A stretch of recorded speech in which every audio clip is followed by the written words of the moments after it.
Most of my music taste that has appeared on this channel has been inspired by that of my dad, with his penchant for 70s and 80s rock.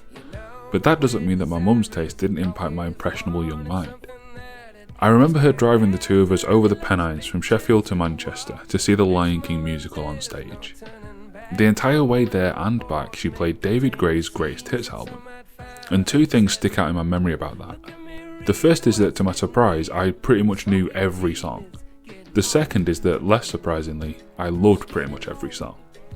Since that day, that Greatest Hits record has become a staple in my musical rotation and my emotional vocabulary, as I use it to help me gather certain errant thoughts and bring them into the focus I need.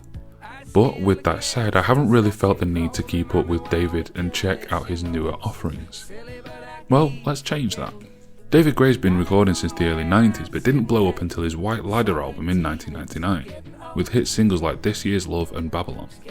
That album is still held in very high regard in British music history, and for good reason. It's phenomenal. Will his 2025 release Dear Life compare? The first track, After the Harvest, opens sounding like something from a farming game on the Switch. Immediately relaxing and easygoing. David comes in with the same tone and cadence as my mind is used to, building with rhythmic vocals towards a more open and spacious chorus. Exactly what I wanted. I'll be honest, I didn't really listen to what was being said. Frankly, I don't much care to. Much as David can be beautifully lyrical and enigmatic with his verbiage, for me he's more of a space to rest in and allow my mind to drift and wander where it please. I immediately loved this. The lead single is next, the one you're hearing on this video, Plus and Minus, featuring young UK vocalist Talia Ray. The blending of their vocals is done excellently, the duet adding an additional layer of melody and emotion to what would already have been a really nice song. The piano and drums, staples of David's work, drive this song forward relentlessly and pleasingly. A really good start to this album. Eyes Made Rain is a simpler song than the first couple, and so it doesn't really hit the same highs. It's not a bad song, but it didn't strike me especially, not one for me. Leave Talking at almost 7 minutes is a mammoth of a ballad. Now you lot know I love a slow build, and this one takes its time in a way that I really did enjoy, but by the end I didn't feel that it had justified its length.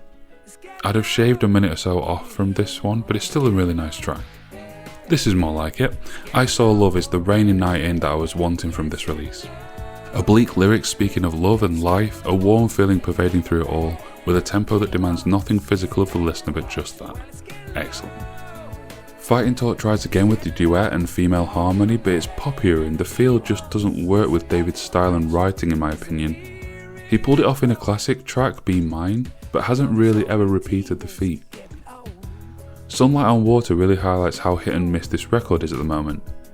This song is beautiful, carried by an understated piano line and emotionally resonant vocal. It drifts through its runtime, floating down a peaceful river. More of this for the rest of the record, please.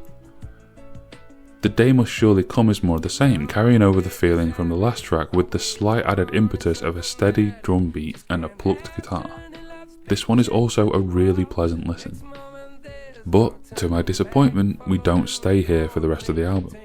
Singing for the Pharaoh is the worst of the pop attempts yet, with an almost EDM feel, but it doesn't give even an inkling of wanting to dance. Not a fan of this side of the album at all. Acceptance has me torn, as believe me I want to do so, but I just can't.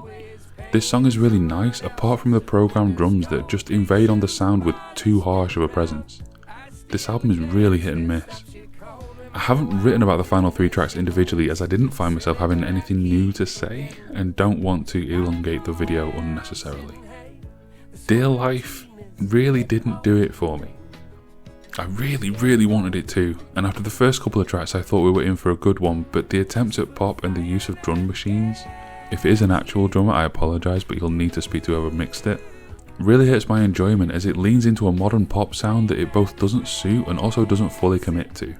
I still can't call this a bad album, as it's well written and performed, but it just didn't work for me in a lot of tracks. Although both the opener and I Saw Love are ones I'll likely come back to. Overall, I'd give this a 6 out of 10. I've been Royston Charmaine, and this has been Royston Reviews, and until next time, drive safe. Everything he wants, sit back and watch him disappear, boy.